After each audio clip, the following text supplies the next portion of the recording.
ಪರಿವೃತ್ಯ ಅಂತ ಒಂದು ಪ್ರಯೋಗ. ಇದಕ್ಕೆ ಪ್ರದಕ್ಷಿಣೆ ಮಾಡಿ ಅಂತ ಅರ್ಥ. ಭಾಗವತದ 3ನೇ ಸ್ಕಂದದ 4ನೇ ಅಧ್ಯಾಯದ 20ನೇ ಶ್ಲೋಕ ಇದು. ಪ್ರಣಮ್ಯ ಪಾದವು ಪರಿವೃತ್ಯ ದೇವಂ ಅಂತ. ಇಲ್ಲಿ ಪರಿಯತ್ತಿ ಉಪಸರ್ಗಪೂರ್ವಕ ವೃ ಧಾತು ಏನಿದೆ, ಇದು ವೃತು ವರ್ತನೆ ಅನ್ನೋ ಧಾತುವಿನಿಂದಲೂ ಆಗಬಹುದು.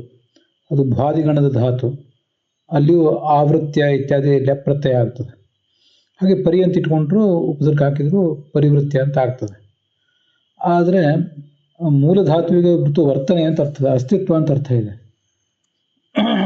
ಅದಕ್ಕೆ ಪರಿ ಅಂತ ಉಪಸರ್ಗ ಬಂದಾಗ ಅದಕ್ಕೆ ಸುತ್ತು ಬರುವುದು, ಪ್ರದಕ್ಷಿಣೆ ಹಾಕುವುದು ಅಂತ ಅರ್ಥ ಬರುವುದಿಲ್ಲ ಅಂತ ಏನಲ್ಲ.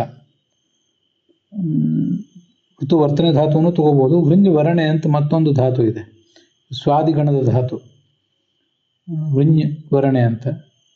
ಅದರಲ್ಲೂ ಕೂಡ ಈ ಕೃತ್ ಪ್ರತ್ಯಯದಲ್ಲಿ ಲೆಪ್ ಪ್ರತ್ಯಯವನ್ನು ನಾವು ನೋಡಿದರೆ ವಿವೃತ್ಯ ಅಂತ ಹೀಗಾಗ್ತದೆ. ಹಾಗೆ ಪರಿವೃತ್ಯ ಇಲ್ಲಿ ಮೂಲ ಧಾತುವಿಗೇನೆ ಆವರಿಸುವುದು ಅಂತ ಅರ್ಥ ಇದೆ. ಒಬ್ಬ ವ್ಯಕ್ತಿ ನಿಂತ್ಕೊಂಡವನು ಅಥವಾ ಕೂತ್ಕೊಂಡವನು ಯಾವುದೋ ದೇವತಾ ವಿಗ್ರಹ, ಅದನ್ನು ನಾವು ಆವರಿಸುವುದು, ಅದರ ಸುತ್ತಲೂ ಬರುವುದು. ಹಾಗೆ ಪರಿ ಅಂದರೆ ಪ್ರದಕ್ಷಿಣಾಕಾರವಾಗಿ ಬರುವುದು. ಹೀಗ ಅರ್ಥ. ಉಪಸರ್ಗ ಮೂಲ ಧಾತುವಿಗೆ ಆವರಿಸುವುದು ಅಂತ ಅರ್ಥ ಇದೆ.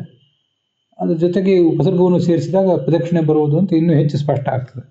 ಅಂತೂ ಎರಡೂ ಧಾತುಗಳು ಆಗಬಹುದು ಪರಿವೃತ್ಯ ಅಂತ. ನಾವು ಗಮನಿಸಬೇಕಾದದ್ದು ಪ್ರದಕ್ಷಿಣೀಕೃತ್ಯ ಅಂತಿದೆ, ಹಾಗೆ ಪರಿಕ್ರಮ್ಯ ಅಂತಿದೆ, ಪರಿತ್ಯ ಅಂತಿದೆ.